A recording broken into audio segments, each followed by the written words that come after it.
Leighton Herbert first opened the doors to Emerald Fruit and Produce back in 1962. But he got his start many years earlier during the war while serving on a supply ship in the U.S. Navy. His ship docked for resupply in Seattle, staying 2 to 4 weeks at a time. And like many of his crewmates, Leighton would use his shore leave to find a part-time job. What he found was a produce stand at Pike Street Market. Leighton was clearly a natural because after only 1 week on the job, the owner, an Italian merchant, looked at him and said, "Herbert, I'm going to take a vacation.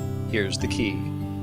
After the Navy, Leighton worked for Irish and Swartz Market in Lane County, and then became a manager at Oregon Fruit. But after a short time, Leighton decided he wanted his own key, and Emerald Fruit and Produce was born. But this is not only Leighton's story. Somewhere, hidden under the boxes of onions, the name Dennis is embedded in the concrete floor, scribed into the wet cement by Leighton's then 14-year-old son, as the foundation was being laid back in 1961. Dennis grew up there, working by his father's side.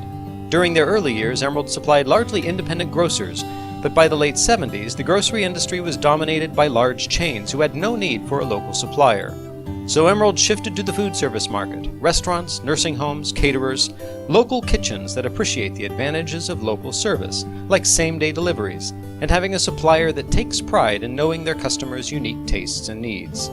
Today, Dennis Herbert holds the key, with his own son Kyle working at his side.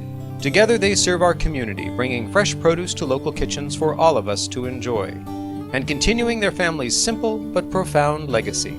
Emerald Fruit and Produce, a good product at a fair price.